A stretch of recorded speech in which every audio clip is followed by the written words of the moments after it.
warahmatullahi wabarakatuh. Bismillahirrahmanirrahim. Nahmaduka ya ghafuru ya syakuru.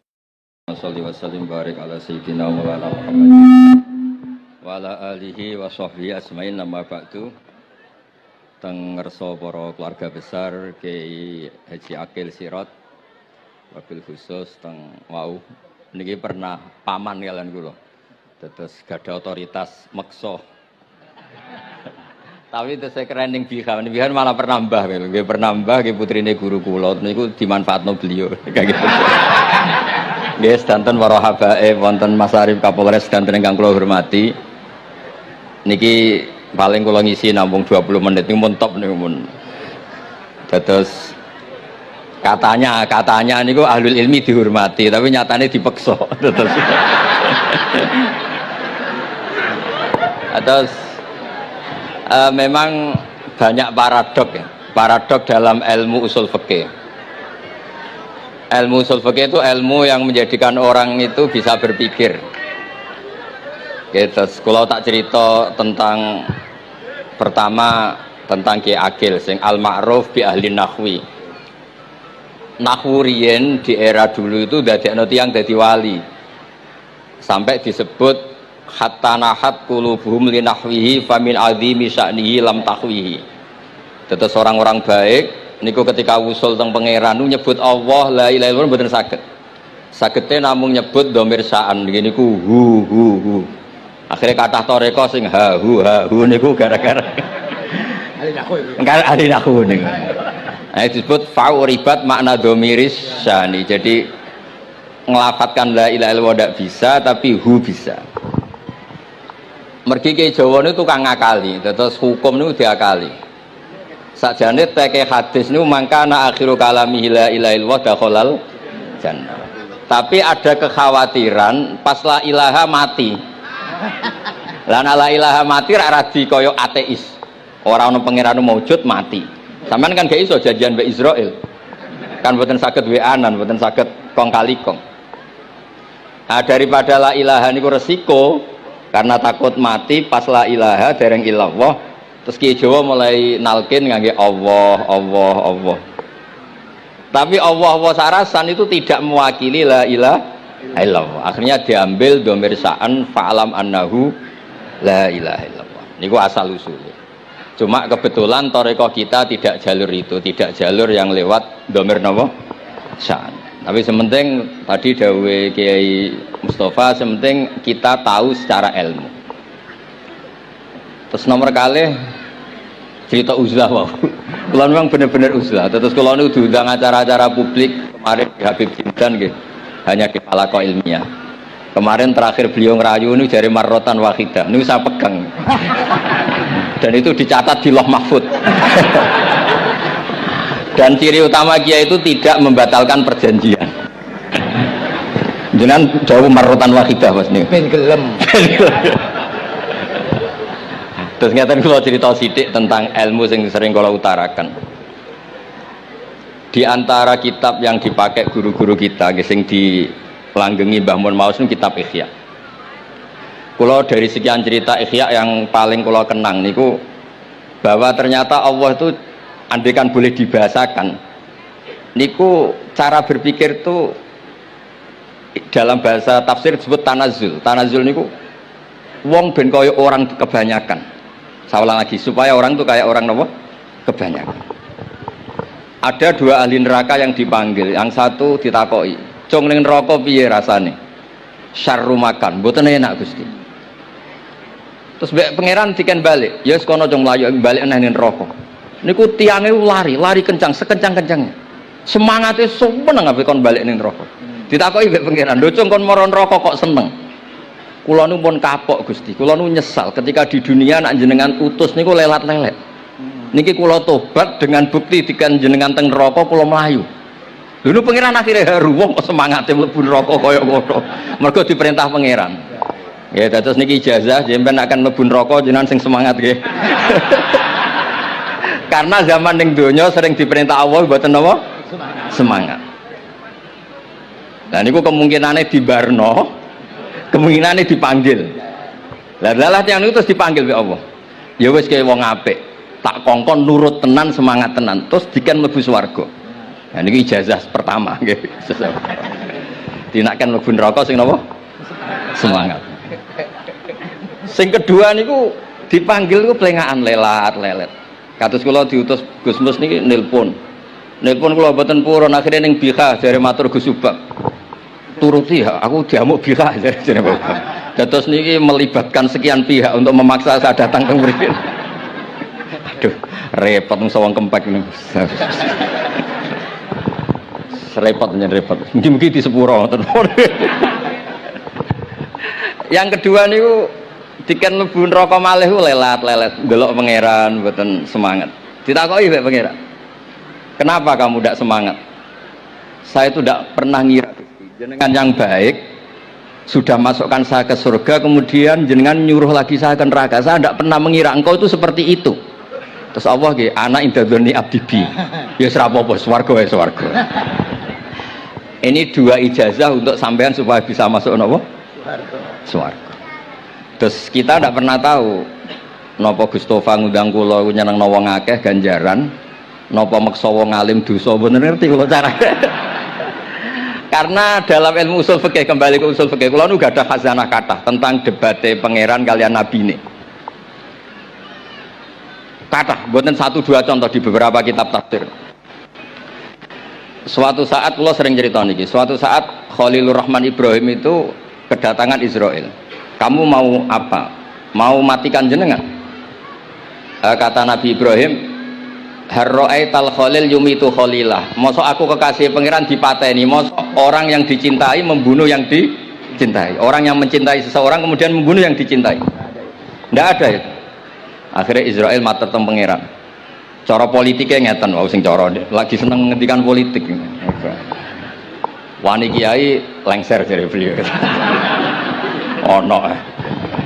Nah kula niku ahli tauhid wis pancen kodok kodare ngoten mawon mboten berpikir ruwet-ruwet. Terus Israel kan mboten biasa logika, kayak kan malaikat itu SOP kan, mboten biasa logika. Akhirnya matur tu pangeran, kata Ibrahim, masa kekasih bunuh yang dikasih, masa yang mencintai bunuh yang dicintai. Tapi Ibrahim baru sadar ngadepi pangeran gitu, lebih pinter. Terus kan ketika Allah fakullahu, katakan ke Ibrahim, harlo aital khalil yakrohu ayal ko khalilah. Mosok jari seneng aku kok ketemu aku rawani. Jari seneng kok rawani ketemu. Lah niki sampean aku pengen mati, monggo ngangge ilmu sing niki. Wong jari seneng pangeran kok rawani ketemu pangeran. Jeneng, seneng ketemu. Ibrahim seneng terus akhir. Yo mati saiki ra apa mati saiki. Terus kedua, niki cerita karena ini pondok ilmu. Orang harus biasa pakai logika usul fikih. Politik juga gitu. Nak kiai politik rawan kena syubhat. Tapi nak wong soleh oleh politik, kue ridho dipimpin wong fasik-fasik kabeh. Ya, mboten ngerti, mboten bener dis pokoknya ngoten. Yes, itu memang logika usul napa? Fikih. Logika usul napa? Fikih. Ketika Nabi Adam badhe didamel niku materinya saking bumi. Pertama sing diutus Jibril. Jibril ambekan qabdatan minal ardi, segenggam bumi. Saya mau bikin Adam, materinya dari bumi. Setelah datang ke bumi mau ngambil ista'adzat billah. Maksudnya ista'adzat billah, a'udzu billahi minka, saya berlindung Allah dari kamu. Antasinani. Kalau dengar Gus Tofa dari ahli nahwu terus kula niki tak goleki tenan pancen syanahu mun mutaaddi bi nafsi. Mungkin nek dibuli ku antusinani kok panjang nanti cerita. Saya ndak ingin bagian dari saya diambil, kok aku bolong. Iku cara bumi itu sudah masalah. Terus akhirnya Jibril kembali, ya Allah, dia berlindung kepada engkau maka saya lindungi. Allah membenarkan Jibril, Mikail juga sama. Tapi ketika Israel, ini Israel itu masalah memang. Ketika disuruh ngambil bumi, buminya ista'adat billah, tetap diambil. A'udzu billahi minka antasinani. Saya berlindung Allah supaya kamu tidak melukai saya, menciderai saya dengan mengambil bagian dari saya. Kata Israel, wa a'udzu billah alla unaffidhu amroh. Saya juga a'udzu billah diperintah Allah kok tidak kasil. Kudu kasil. Lah saya tidak tahu yang benar istiadatnya Jibril apa istiadatnya Israil. Terus memang sudut pandang. Makanya dulu ketika banyak pondok putri itu kiai-kiai kuno dulu itu menentang. Alasannya nggih, nak bojone jelas khawatir kiai ini kecobaan itu jelas. Tapi banyak kiai itu nggih khawatir tenan. Kecoba fitnatin nisa. Tapi ketika logikanya dibalik, apa kamu ridho para perempuan-perempuan muslimat itu tidak dapat pendidikan apa? Agama. Hanya karena orang soleh tidak punya nyali, tidak punya peduli mengajar. Tapi kita saged diwalik. Ustaz-ustaz sing imane pas-pasan niku kowe ridho nak kecoba. Sampeyan milih mana? Ridho kecoba apa ridho bodoh? Nah, logika-logika usul fikih ini yang kemudian dipakai Wali Songo. Dipakai Wali Songo kemudian membiarkan sekian tradisi yang insya Allah itu salah sebetulnya. Tapi tidak sebanding dengan asmane Allah Subhanahu wa taala. Misalnya begini. Ngene iki dirungokno mawon. Sampeyan ra paham mboten napa-napa. Sampeyan nak ra paham sanggep ae tawadhu. Sepantese wong awam yo ora paham. Nak paham dadi kiai. Terus biasa mawon sampeyan nak ra paham aja tersiksa. Umpamane jenengan mboten kiai kok kon paham. Nah sampean pinter kados kula mestine ora ngrungokno, semangate hasud. Terus rivalitas perkara. Nah cara Mbah Mun nak cerita ngoten, dhisik ke zaman bodho iku angger kiai mbok cucuk. Bareng padha kiai niku koyok saingan. Niku pun sunatullah ndak bisa dihindari niku pun sunatullah. Terus kembali lagi ya. Logika-logika usul fikih niku dipakai oleh Wali Songo. Ngeten ada cerita ini rungok nonton. Itu sudah saya cek di beberapa riwayat termasuk di Musnad Imam Ahmad. Ada orang ini bukti teorinya Wali Songo itu benar. Wonten tiyangu gadah kesalahan. Niku dokumen kesalahan niku maddul basor sepanjang mata melihat. Wes ngoten jumlahnya 99 bok. Kayak apa banyaknya? Per bok maddul basor sepanjang mata nopo melihat. Ketika dia ditanya Allah itu kalau tanya demokratis. Azolamat kakatabati, jangan-jangan malaikat saya sentimen, kalau kamu jelek ditulis, kalau baik enggak Gusti. Apalaka ujurun, jangan-jangan kamu saat salah itu punya alasan, enggak Gusti, ya memang salah. Tapi kata Allah, sudah kamu tenang saja, kamu punya ini. Itu hanya satu box, ya kira-kira kayak tempat jam tangan itu. Enggak, kamu punya ini, cukup ini. Terus malaikat tanya, ya Allah, apa artinya, apa ngefek itu kalau ditimbang dengan kejelekan sebanyak itu dengan satu box jam. Orang ini juga bilang, Gusti sudah ada usah ditimbang, nggak ngefek itu pasti kalah. Tapi setelah ditimbang menang yang satu box kecil tadi. Karena di situ ada la ilaha illallah Muhammadur Rasulullah. Jadi malaikat diancam sama Allah, kamu berani tidak mempertimbangkan nama saya? Apapun banyaknya box itu dosa itu tidak saya. Kalau ini la ilaha illallah itu nama saya. Kamu berani tidak mempertimbangkan nama saya? Ya tidak berani Gusti, ya harus dimenangkan. Nah itu semalahnya kalau pengajian ini ya ono istilatur rijal wan nisa, tapi baru kayak ngaji di sepuro. Ya aja muni halal tapi ya aja muni terus gak ono faedahe. Sepuro. Di sepuro insyaallah. Karena kalau nuruti harus steril halal itu kayaknya tidak bisa. Terus di situ ditutup fala yaskulu ma'asmillahi ta'ala syai'un. Dibanding asmane Allah Ta'ala sesuatu itu tidak ada nilainya, pasti menang Allah Ta'ala. Sehingga banyak ulama ngendikan kowe nak berdosa, bersalah mojo iki-iki. Dan kalau Anda dosa misalnya catatannya satu box terus di bawah ada astagfirullah, malaikat ditanya sama Allah, kamu berani tidak mempertimbangkan nama saya disebut di situ? Enggak berani. Nah saya ini ribuan orang yang ngundang, saya berani mengabaikan. Bareng ana wong ngaku mbah ya mbah tenan wae. Ya terus ngoten, kowe wani gak mempertimbangkan Gustofa sing mantune Mbah Maimun. Ya.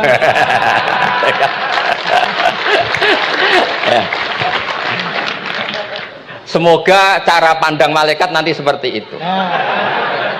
Tapi nanti kalau malaikat cara pandang, mbah kok tukang makso putu. Itu mbah model opo.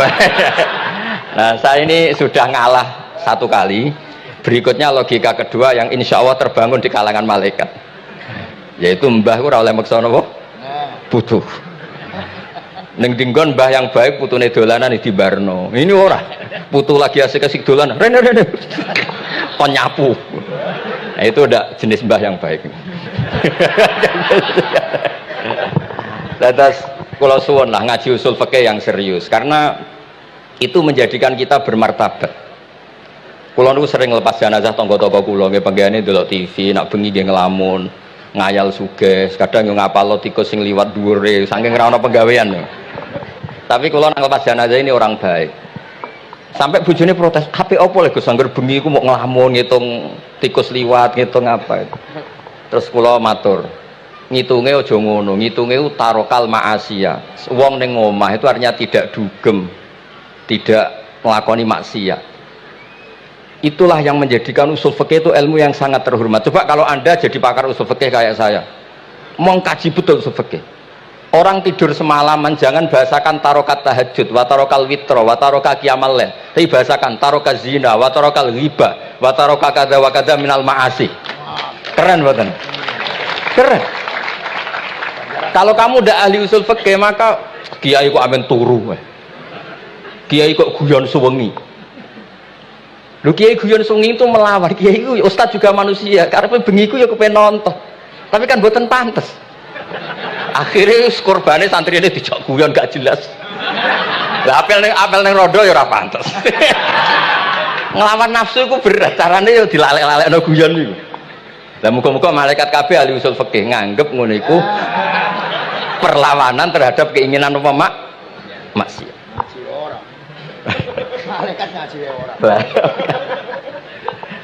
Makanya itu disebut di kitab usul fikih Tanghubul Usul itu itsma min mubahin illa wa yatahaqqaqu bihi tarku haramim ma fa yalzamu minas sukun tarkul qatli wa minas sukut tarkul ghibah. Tidak ada sesuatu yang mubah kecuali saat Anda lakukan, saat itu juga Anda meninggalkan keharaman. Maka sebetulnya mubah ini punya nilai yang luar biasa yaitu tarkul haram atau tarkul ma'asi. Jadi sawangane sampean nang omah kukar kukur, mlebu metu, kukar kukur meneh, mlebu metu, bariku turu angop ngorok. Nah, semoga malaikat ini al-usuli sehingga ngitung itu hadza tarokal ma'asiya kullaha. Hebat. Ini orang yang tinggal napa?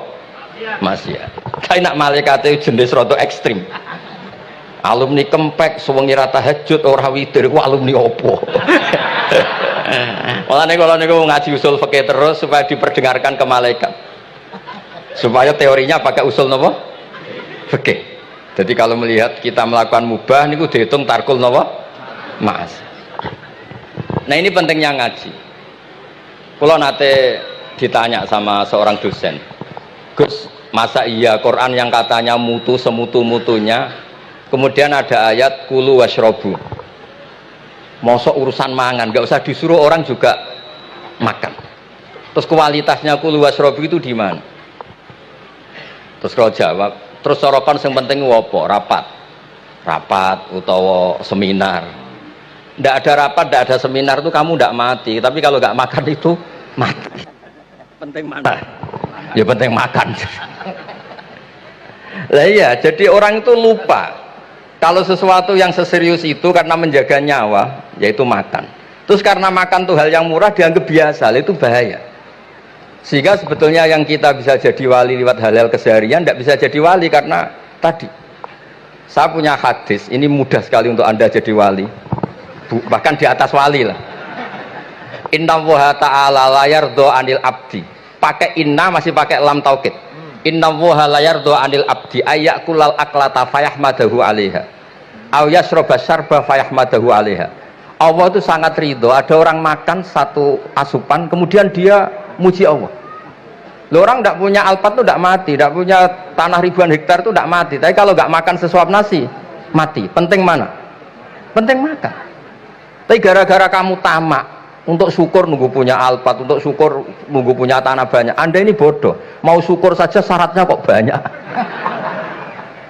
Jadi sebetulnya kalau kita mau jadi wali itu cukup setiap makan itu kamu syukur. Fayahmadahu alaiha. Au yasroba syarba fayahmadahu alaiha. Makanya wali-wali dulu kalau didik raja yang sedang berkuasa itu ditanya, kamu raja besar, punya pengaruh besar. Andaikan kamu di padang pasir dan kemudian Anda tidak mendapatkan air, sama sekali.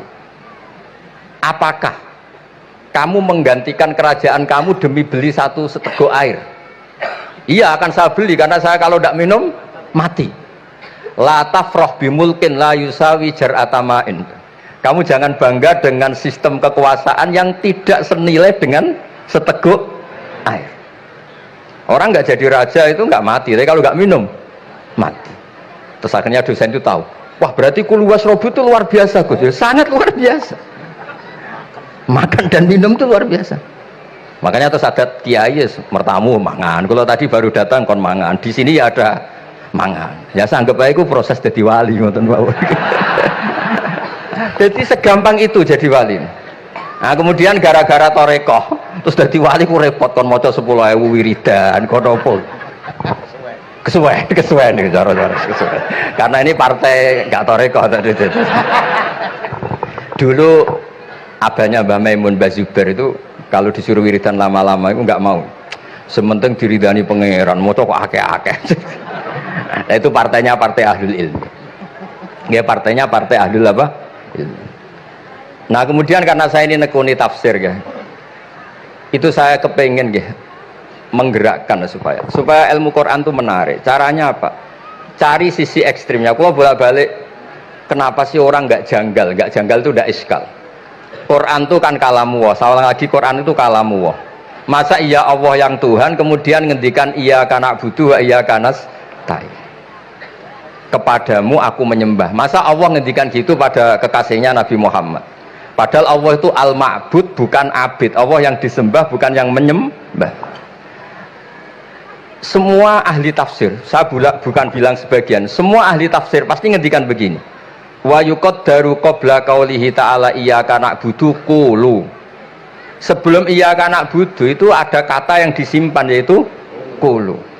Jadi iyyaka na'budu itu betul ngendikane Allah, cuma sudah dikasihkan Jibril kepada umatnya Rasulullah. Jadi Jibril bilang gini ke Rasulullah Muhammad kul iyyaka na'budu. Kemudian Nabi juga bilang ke umatnya qulu iyyaka na'budu. Jadi ini kalam Allah yang sudah milik kita. Nah berhubung milik kita, kita sah mengatakan iyyaka na'budu. Karena kalau tidak janggal, masa iya Allah berdoa ihdinas siratal mustaqim, tunjukkan kami jalan yang benar. Lah kalau ihdinas siratal mustaqim kalam Allah berarti kan Allah yang berdoa. Nah, sehingga semua tafsir bilang sama. Wa yuqaddaru qabla qauli ihdinas siratal mustaqim qulu. Nah, terus ada mufassir lain bilang jangan mulai iyyaka na'budu ya semuanya, mulai bismillah, qulu bismillahirrahmanirrahim. Masa iya Allah sendiri yang bilang bismillahirrahmanirrahim. Nah, dengan tafsir seperti ini terus kita akhirnya lagi-lagi kembali ke usul fikih, kembali ke balaghah, kembali ke nahwu. Kalau enggak, ya Anda akan menafsiri Quran pakai logika Anda sendiri. Sampai ada mungkirus sunnah. Pokoknya sementing kembali ke Quran. Orang roh Quran itu kayak apa? Saya kemarin ngaji di Sedan di daerah saya bilang, Sayyidina Umar itu Islam sebelum minta hidayat. Khalid bin Walid ya Islam sebelumnya ya tidak minta hidayat.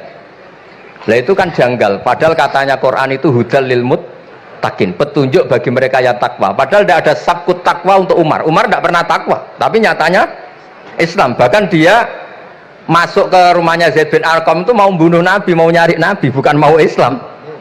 Tapi ketika dengar iparnya membaca Toha ma anzalna alikal Qur'ana litasqa, kemudian dia masuk Islam.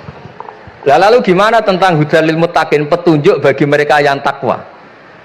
Banyak ulama yang mengatakan lil muttaqin itu balaghahnya lil iktifa, lil muttaqina wa ghairihim. Jadi Quran itu petunjuk bagi yang takwa dan yang tidak takwa. Dan itu di bahasa Arab sah. Di bahasa Arab sah. Misalnya gini ya, kalau sampean punya ponakan dolan, cong-cong nang mangan.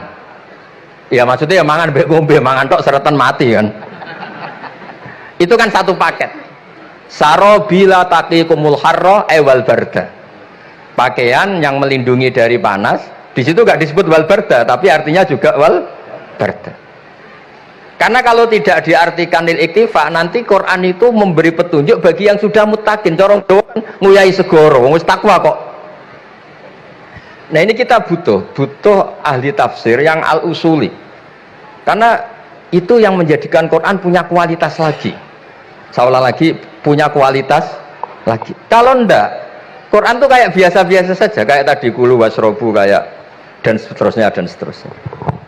Jadi kalau suwun barokahnya hormat sama orang alim kados Ki Akil, Ki Siras dan tenaga keluarga mriki. Orang menghidupkan logika ilmu lagi. Jadi kalau seneng lah nak dalam Gusmus ahli ilmu boten krono niat fakir boten. Biar sampean ngerti lah kalau ngadepi ahlul ilmi itu pun boten level. Ahlul ilmi itu kalau punya logika itu tidak bisa dibantah.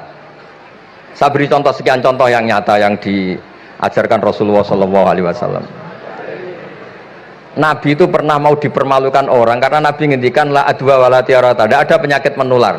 Terus ada orang iseng kok onta yang kena kudisen itu dijejerkan yang waras ikut kena kudisen. Terus orang ini tanya, ya Rasulullah ini tadi sehat, tapi kena onta yang kudisen ikut kudisen. Nabi tanya lagi, faman adal awal, yang kudisen pertama ketularan siapa? Wah itu dari Allah ya, maksud saya seperti itu. Jadi ada terus orang-orang kafir itu cara berpikir aja alal alihata ilaha wahida indah adalah syai'un ujab. Muhammad ya tentu mereka masih jangkar. Muhammad problem kita ini banyak. Kalau Tuhannya satu tidak cukup. Ada problem kredit macet, ada problem macam-macam kan, utang piutang macam-macam. Kalau Tuhannya satu tidak cukup. Kita butuh Tuhan banyak karena problem kita banyak. Lalu Nabi mengajarkan mereka apa logika yang dibangun.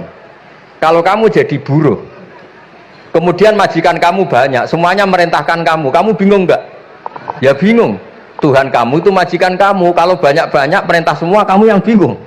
Ya sudah mat Tuhannya satu saja. Itu disebut dorobawa masalah rojulan fihi syuraka umutasakisuna warojulan salamal lirrojul. Nah sekarang itu kita ini mulai kehilangan fatonahnya Rasulullah SAW. Nabi dulu itu kalau nerangkan ilmu itu logikanya gampang sekali, logika yang dibangun tuh gampang sekali. Ada orang cerita, ya Rasulullah saya ini ada sekian anak saya, yang paling saya cintai satu, apa saya boleh melebihkan yang paling saya sayangi dalam pemberian? Nabi jawabannya itu tidak langsung jangan enggak. Apakah kamu berharap bahwa mereka semuanya baik ke kamu? Iya semuanya saya ingin baik ke saya. Ya kalau gitu jangan. Kan tidak fair kita mengunggulkan yang satu, melebihkan yang satu, sementara kita berharap semuanya baik. Itu tidak fair kata Nabi. Jadi dulu Nabi itu terus ini yang cerita fikih. Dulu Ahlul Madinah itu mangga itu masih pentil sudah dijual. Pentil dijual harganya 2 juta. Masa iya pentil harganya 2 juta? Karena dengan asumsi sudah jadi mangga. Tapi ketika Nabi datang di Medina dan penduduk Medina itu abkhosna sikailan, orang paling buruk dalam pertimbangan dalam jual beli. Nabi cara ngendikan itu unik. Aro'aitum lau anna waha yamna'us samra fabima yastakhillu ahadukum mala akhi. Kalau pentil ini ternyata kena angin terus kemudian tidak jadi buah, lalu kamu nerima uang 2 juta itu atas nama apa? Atas nama beli pelem, nyatanya belum jadi mangga. Mosok kalau pentil seharga 2 juta. Semenjak itu terus Ahlul Madinah sadar kalau jual buah itu nunggu ba'da buduwi solahiyah, setelah samroh ini berbentuk. Tapi Nabi tetap ngendikannya pakai logika. Nah sekarang banyak kiai yang sidik-sidik neraka. Sebenarnya Nabi itu ngajari logika. Ada pemuda dia itu hipersek, mau masuk Islam tapi tetap boleh bebas. Saya ini ingin Islam tapi jangan larang seks bebas. Wah itu sahabat semuanya melarang ketemu Nabi karena ini ngawur betul, masa pamit Islam kok. Tapi setelah gaduh Nabi tanya kenapa gaduh. Ada pemuda mau masuk Islam tapi yasta'izinu fi zina, dia minta izin supaya tetap boleh zina. Kata Nabi, suruh ke saya ke sini. Setelah datang di depan Rasulullah, logika yang dibangun Nabi itu luar biasa. Atuhibbuhu li bintik. Kamu suka punya anak putri kemudian jadi demenannya orang laki-laki hidung belang. Ya enggak, saya bunuh orang itu. Andaikan itu ke ibu kamu, saya bunuh orang itu. Atuhibbuhu li bintik, atuhibbuhu li ummik, atuhibbuhu li ukhtik, atuhibbuhu li kholatik. Kamu suka punya anak putri yang jadi demenannya orang? Ya tidak suka ya Rasulullah. Kamu suka kalau punya ibu didemeni orang banyak? Ya tidak suka Nabi. Sampai otaknya itu yastakbihu zina, sehingga otaknya itu wah zina itu buruk betul. Akhirnya ya Rasulullah sudah saya mau se-Islam tanpa zina-zina. Karena logika yang dibangun Nabi itu luar Biasa. Nabi pertama mengingatkan, atuhibbuhu li bintik, atuhibbuhu li ummik, atuhibbuhu li ukhtik, atuhibbuhu li kholatik. Sampai dia ini nggak bisa apa-apa. Sudah Nabi sudah. Jadi logika ini yang harus kita waris. Lagi-lagi kembali yang bisa waris itu ahlul ilm. Sama itu kan kayak diskusinya Nabi Yahya dan Nabi Isa. Nabi Yahya itu suka berkawan orang-orang soleh. Setiap berkunjung di mana itu nyari yang orang-orang soleh. Ditanya kenapa kamu berkawan orang soleh? Ya berkawan orang soleh itu asik. Tapi kalau Nabi Isa enggak. Kalau ada desa-desa yang masih hitam, masih merah itu dikunjungi, kemudian dibina. Ditanya sama Nabi Yahya, lima anda tanzilu ala syirarin nas. Kok kamu kumpul orang-orang yang kayak gitu? Jawabnya beliau, innama ana tabibun udawil mardo. Di mana-mana Nabi itu ya dokter. Di mana-mana dokter menyembuhkan yang sakit. Jadi dulu logika kebalikan itu dibangun, sehingga dulu ulama khilaf itu ikhtilaful a'immah apa? Rahmah. Masyhur itu. Saya sering cerita dan itu ada di kitab Khilyatul Auliya. Nabi Yahya itu lebih ceria. Nabi Isa itu agak sering cemburut. Atau kebalikannya apa? Yang satu tuh mali aro ka'abisan. Ka'annaka taqnatu mir rahmatillah. Kamu kok sering cemburut, seakan-akan rahmat Allah itu terbatas. Wong kok ora iso syukur. Yang satu gojlok, mali aroka dohikan ka'annaka ta'manu mim makrillah. Kowe kok guya-guyu, kok is bebas kon neraka wae gitu. Nah, sehingga ya itu tadi sudut pandang. Makanya saya sering cerita dulu kalau Said Abdul Al-Haddad itu tanya, "Cung kowe ngaji sapa?" Ngaji si A. Kiaimu tau nangis? Ndak. Ojo ngaji, kiaimu ati atos, kiai kok ora iso nangis. Tapi kalau Abdul Hasan As-Sadili kebalikan, cung kowe ngaji sapa? Ngaji si A. Kiaimu tahu guyu nak ngaji mboten nate. Ora usah ngaji wong ora iso syukur. Jadi nah itu yang akhirnya menjadi keseimbangan khaufau wa tama. Ada khauf, ada apa? Roja. Sehingga karena sudut pandang itu nggak bisa dihilangkan, saya ulang nggak bisa dihilangkan. Ini yang sering diceritakan Ki Said, kakaknya ini. Dulu Muhammad bin Hasan As-Syaibani, Imam Syafi'i itu lama sekali beliau jadi ulama top yang suka fikir. Dianggap fikir itu aman, ngeringankan hisab. Enggak jenengan fikir yang dihisab malaikat apanya kan? Kan nggak bisa ngisab jenengan. Apa saja tidak punya. Punyanya problem. Nah, setelah ngaji sama Imam Malik, Imam Syafi'i tanya, yang ilmunya setingkat jenengan siapa? Kata Imam Malik, sebetulnya Abu Hanifah, tapi orangnya sudah meninggal, tapi ada muridnya, namanya Muhammad bin Hasan As-Syaibani. Kamu ke sana, dari Madinah ke Irak, dulu tempatnya di Baghdad. Setelah di Irak, Muhammad bin Hasan As-Syaibani itu kalau ngitung uang tuh di meja, emasnya tuh banyak, uangnya banyak, dia hitung di meja, malah kaget. Saya ini gedeng kiai, kedunyan ini ketemu kiai, kedunyan. Ya karena Muhammad bin Hasan As-Syaibani itu wali, kamu tanya, kamu heran ya ada kiai kaya? Iya. Ya sudah, kekayaan ini kasihkan orang fasik, biar dipakai demenan, dipakai mabuk, dipakai ini. Terus, ya jangan, kalau kena orang fasik bahaya, jenengan saja. Semenjak itu Imam Syafi'i mulai rodok seneng duit. Jadi ada ceritanya, kok diangen-angen, nah, terus keterusan umatnya kayak gini-gini itu. Jadi ini cerita nopo istihad, apa cerita nopo istihad.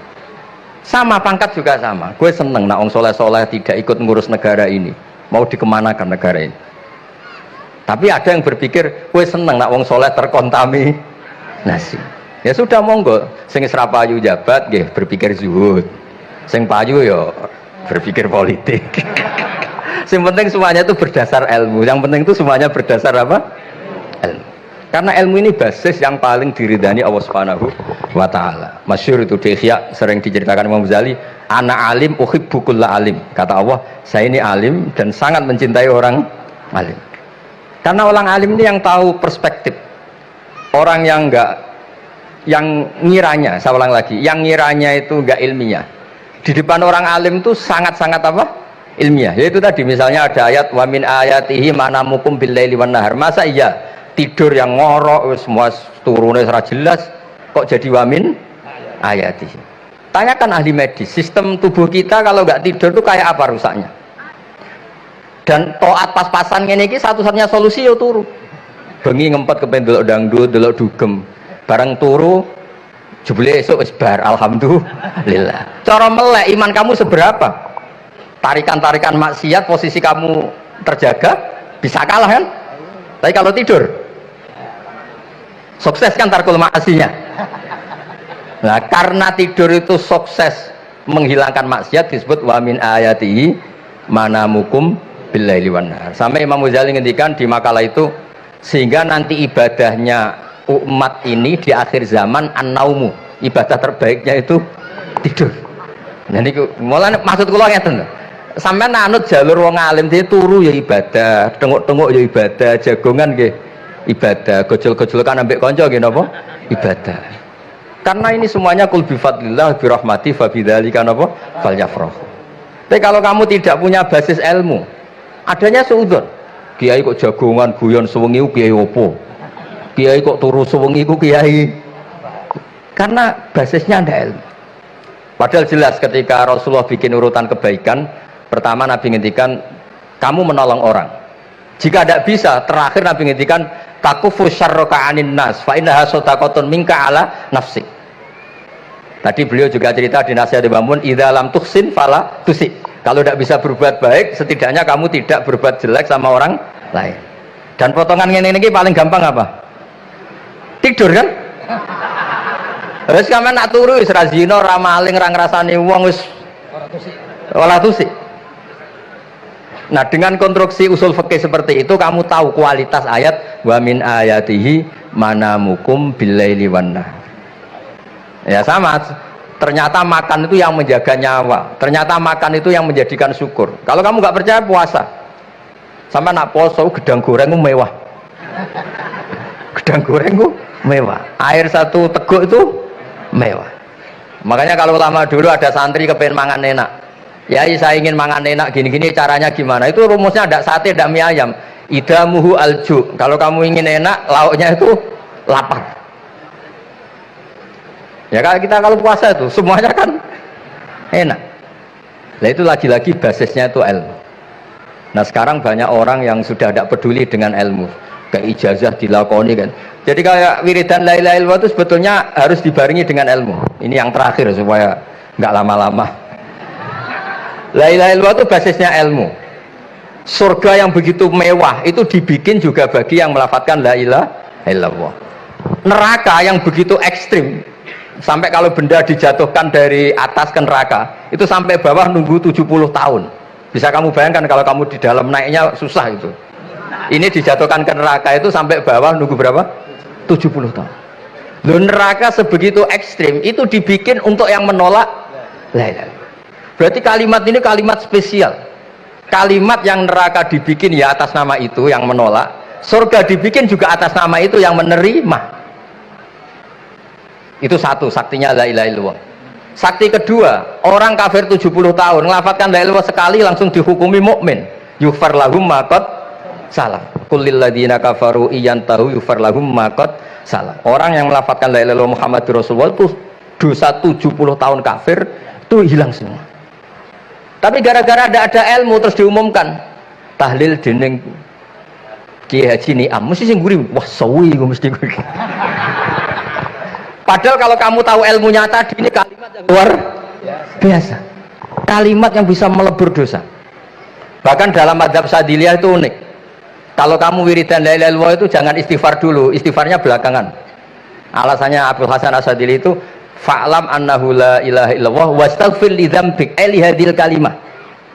Orang kafir 70 tahun dia istighfar 100 kali enggak akan dimaafkan Allah. Tapi ngelafadzkan la ilaha illallah langsung dimaafkan. Jadi orang bisa dimaafkan tuh barokahnya la ilaha illallah.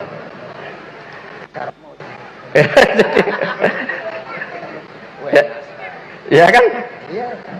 Jadi orang kafir 70 tahun wirid istighfar 100 kali atau 1000 kali dimaafkan enggak? Enggak kan? Tapi kalau membaca la ilaha illallah dimaafkan. Jadi istighfar tuh ngefek positif itu kalau dibarengi la ilaha illallah. Makanya wastaghfir li dzambika bihadil kalimah. Kamu boleh istighfar berdasar hadil kalimah, berdasar la ilaha illallah. Tapi terus kemudian ya thariqah itu banyak, itu urusan rasa. Justru karena la ilaha illallah kalimat thayyibah, harus disucikan dulu. Caranya istighfar dulu. Nah itu urusan monggo lah. Tapi apapun itu basisnya harus napa? Ilmu. Basisnya harus ilmu. Jangan malah sentimen. Wong di kuburan wiridan la ilaha dihukumi kafir. Nah, itu kan aneh. Wong kalimat ini yang kafir saja menjadi muslim, sekarang yang muslim menjadi kafir. Itu paham kok seaneh itu gitu kan. Ya karena basisnya ada ilmu tadi. Coba kalau basisnya ilmu. Itu kan aneh betul. Hadil kalimah kalimatun sara bihal kafiru musliman. Fa kaifa saral muslimu bidzalika kafiron. Ini kalimat yang kafir saja menjadi muslim. Masa dengan kalimat yang sama yang muslim menjadi aneh enggak? Aneh. Jadi kalau suwon pokoknya basis ilmu harus sekuat-kuatnya. Ya caranya gini akeh kiai kon sregep mulang aja politik terus ngoten. Tapi politik ya bagian dari ilmu. Wis ra iso diterangno lho.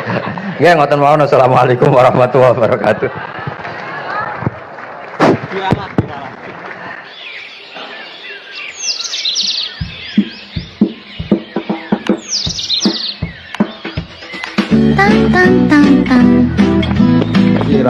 Cuma mereka yang tanya itu biyen belajar piye kok iso alim kaya ngono, ya kan?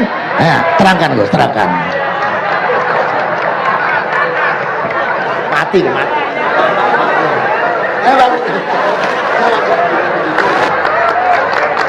Setuju kan? Setuju? Sila. Asal dakaik.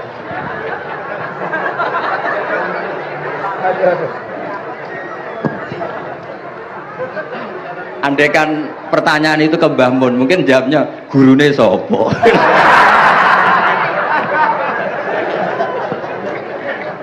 Tapi mungkin kalau ke mbah-mbah saya ya juga babanya nih pihak juga Mbak Abdul Aziz, mungkin putuku. Tapi kalau saya ingin cerita tentang saya paling ya, aku sregep. Yang jelas tuh dari kafadlu yuti apa? Mayas. Tapi gini, kalau ini menghormati bahasa saya ini, kalau ijazah begini, dulu Mbak Mun tuh sering cerita juga bahasa kena kepengen ngalim ku sinau sedurunge ngaji ya, misalnya kamu ngaji takrib atau ngaji wahab sama Mbah Mun, kamu baca dulu sebelum ngaji. Nah setelah dibaca, misalnya kamu baca rofa kok Mbah Mun baca jer, kamu baca jer Mbah Mun baca rofa, berarti goblok tulen. Karena semua teori Anda kok salah. Ya misalnya Mbah Mun baca wadakaro sopa al-musonifu, kamu baca wadakaro musonifu. Berarti kan goblok banget itu. Ya kan ada cerita gitu, ada orang tuh nggak tahu betul Gus maknanya lam tardiman itu apa. Lam tardiman dicari di kamus itu udah ada, ternyata itu di head lam tarodaman. Dia baca satu lam tardiman dicari di kamus sampai hidup mati lagi agak ada. Nah, jadi kamu baca dulu, misalnya di bab khed lam taro ngali sapa mar'ah daman ing geteh. Ternyata ngaji Mbah Mun paginya jadi baca lam taro daman. Jadi kalau kamu malamnya baca lam tardiman loh kok. Jadi itu kata Dewi Mbah Mun mergo sorokan kabeh santriku ora mungkin. Carane ngecek kebenaran Anda yo maca sik. Nanti kalau kemiripannya 50% ya separuh alim. Kalau 70% ya serontok alim. Tapi nanti kalau kemiripannya sampai 100% dan berkali-kali, ya berarti kan sudah luar biasa. Jadi yang ngaji sama Ki Mustafa, Ki Niam, saya mohon santri-santri itu belajar dulu, biar bisa ngecek nanti guru saya baca kayak apa. Podo salah ya Gus. Kenapa lah? Podo salah. Karena kiai itu kalau salah ya mau ngalah. Ini ceritanya bangun betul. Ada kiai nggak tahu apa kakean mergawe kakean politik nggak tahu. Wal babi lan walang. Terus ada santri, kalau gak ada makna kok lawang. Ya walang sini lawang cung. Mau ngalah. Terus watini lan wit alu. Gurune maca alu. Kalau gak ada makna kok elo. Lah ya wit telu kena gua alu cung. Tapi saya menangi kiai itu kalah sama santri itu. Saroko nyolong sapa wong albedo tangi anduk.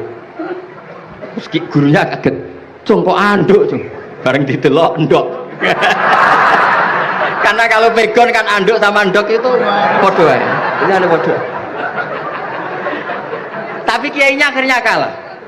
Memangnya nyolong anduk boleh? Yo ora dong, yo haram. Ya padha ae kalau gitu nyolong. Nyolong gendok ya haram, nyolong anduk haram. Lo cerita itu masyhur itu. Kalau cerita yang terkenal di Lirboyo itu kan ada santri dari Jakarta di kelas. Gurunya bilang Ja'a Zaidun, Zaid datang. Waro'a itu Zaidan, saya melihat. Si murid ini itu melihat pintu terus. Lama-lama gurunya itu tersinggung. Kamu diajari pelengahan nggak sopan. Habis Ustadz bohong. Lah kenapa bohong? Katanya Ja'a Zaidun, Ra itu Zaidan. Zaidnya mana?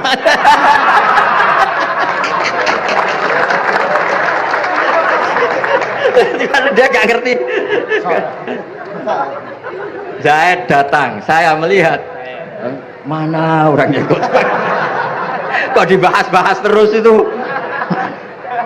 Ya, jadi yang serius tadi kalau sampean ingin nguji kualitas Anda, makanya saya dulu itu pede baca kitab di depan bangun karena ya ngecek.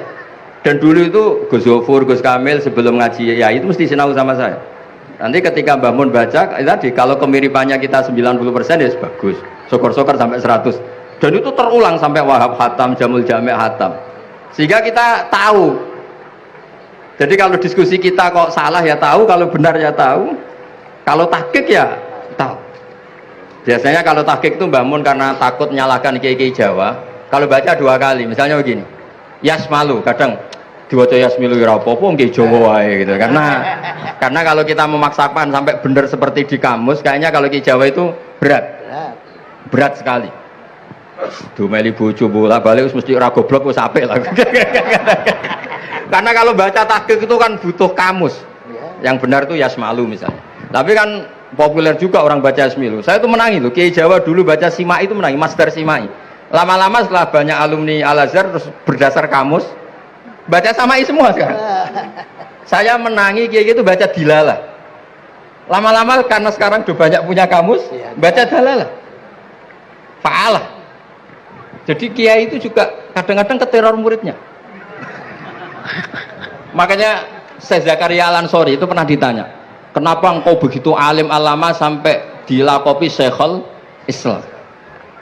Kata beliau itu lucu jawabannya, karena saya ini orang yang sial. Saya dulu punya guru namanya Ibnu Hajar Al-Asqalani dan punya murid namanya Ibnu Hajar Al-Haytami. Kata beliau, dukik tu bena hajaro ini. Saya ini digebek 2 batu. Kalau mau ngaji takut saya minta ampun karena disuruh baca sama Ibnu Hajar Al-Asqalani. Kalau mau ngajar takutnya saya bukan main karena Ibnu Hajar Al-Haytami itu cerdasnya bukan main. Jadi kalau saya salah itu konangan. Akhirnya dia jadi orang sial tadi. Mau ngaji ya belajar, mau ngajar ya belajar. Makanya meskipun ini pernah sepuh saya tidak berani ngaji beliau. Wah mesti meriang saya kalau ngaji. Jadi yang terkenal alim-alim mohon ngajinya dikurangi ya, karena ini kasihan gurunya. Kasihan gurunya. Nggih, pun cekap. Pun itu catat ya. Sebelum ngaji baca dulu. Satu lagi Gus. Sampean ketoke kiai desa kok kuliah. Betul kuliah? Oh nggih nggih. Pun dari belajar dari mana sampai kemana Gus jenengan? Dari Mondok sampai ke Jogja sampai Putih.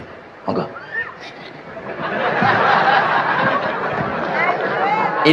Ini karena sesuai kontrak nggak boleh nyulayani janji sekali aja terakhir. Sekali tak tekno Gus. Jadi sebetulnya kalau di ilmu saya kan sering ketemu ahli geologi, ahli sosiologi. Sebetulnya di ilmu kita, saya kan lama di Jogja dan itu yang saya pakai juga ilmu zaman di pesantren. Misalnya sosiologi itu kan ada mukadimahnya Ibnu Khaldun. Itu kan teorinya luar biasa. Misalnya begini, kenapa Rasulullah itu harus dari suku Quraisy, suku yang sangat terhormat di Mekah? Itu secara teori sosiologi loh, bukan teori nubuah. Kata Ibnu Khaldun, Nabi itu mesti final dari kaum itu aneh. Saya ulang lagi, Nabi itu final dari kaum pasti aneh. Nah masa aneh-aneh ini ditoleransi oleh umatnya karena beliau dari suku yang terhormat.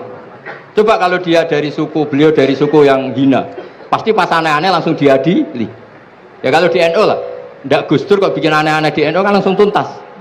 Tapi berhubung Gus Dur cucu Mbah Hasyim, orang itu mentoleransi bahkan mengira jangan-jangan teori beliau lebih baik ketimbang kita. Nah makanya terus kata Ibnu Khaldun, ma ba'atsawu nabiyan illa fi mana'atin min qaumin, tidak ada nabi diutus kecuali dari kaum terbaik, supaya masa-masa transisi ini nggak ada perlawanan. Nah itu namanya sosiologi. Sehingga beliau ngendikan, ini versi tarikh bukan versi Ibnu Khaldun saja. Ketika sahabat disuruh hijrah karena disakiti orang kafir Quraisy, lah engkau sendiri ya Rasulullah, saya ini orang Quraisy, nggak akan ngalami yang seperti Anda alami. Nah itu namanya sosiologi. Begitu juga matematika. Saya sering ketemu pakar matematika dari UI, dari UGM. Misalnya bilang zakat kan 2,5% misalnya zakat tijar. Saya bilang kalau ngitung itu porogapit, padahal kita zaman sekolah porogapit itu pantangan. Tapi saya bilang saya punya matematika lebih cepat. Apa itu Pak Ba? Kalau manggil saya Pak Ba. Kalau di kitab disebut rubu'ul usyur apa? Jadi bertahap. Misalnya 1 juta, usurnya akan 100.000. Setelah 100.000 rubuknya 25.000. Itu kita tidak usah pakai catatan bisa. Nah itu matematika Arab. Makanya orang Arab tuh nggak bisa nulis, tapi matematikanya cepat karena bertahap. Misalnya 1 miliar ya cari aja usurnya 100 juta. Berarti rubuknya 25 juta. Berarti 2/5, 2,5-nya 1 miliar itu 25 juta. Tapi kalau orang Arab bilang itu rubul usur. Diusurkan dulu baru dirubuk. Misalnya 6, 2/3 6 berapa? Orang Arab bilang sulusan. 6 sulusnya 2. Sulus 2 kali berarti 4. Sama misalnya zakat zuro. Zakat zuro itu kan al usyur sama nisful usyur. Berarti misalnya kalau tidak disirami ya, tidak biaya, zakatnya itu 10%, berarti per 100 10. Nah sekarang kalau 10 ini kan berarti 1/10. Lah nanti kalau disirami pakai biaya namanya nisul usyur, berarti 5. Jadi orang Arab itu gak mau langsung bilang 5, karena kalau 100 dibagi 5 itu apa, jadi 5 itu mikirnya panjang. Jadi diusurkan dulu terus nanti dibilangkan nisful usyur. Nah, jadi ilmu khazanah kita ini sudah luar biasa. Nah, itu makanya terus orang Arab kalau ngitung matematika itu tidak usah tulisan, tidak usah porogapit karena bertahap tadi. Jadi misalnya 2,5 bahasannya apa? Rubu'ul usyur. 1 miliar usurnya berapa? 100. Rubuknya berapa? 25. Nah ini semoga buatan ngingkari janji. Wassalamualaikum warahmatullahi wabarakatuh. Matur. Sebetulnya masih ada satu lagi, cuma ampun. Beliau adalah sangat hafal dengan nu'util masyayikh. Artinya sebutan. Kenapa Imam Ghazali itu Syekhul Islam, Hujjatul Islam. Kenapa Imam Anu Syekhul Islam. Kenapa Imam Anu, sahabat Anu kok ada Saifullah, ada Asadullah. Itu biar ahli sekali. Karena ini belum tuntas, jadi ya berikutnya insya Allah kita mentongakakan ya Allah moga-moga Gus Bah gelem kok entongan jajal dongane Gus Bah karo dongan sampean mandindi kira-kira.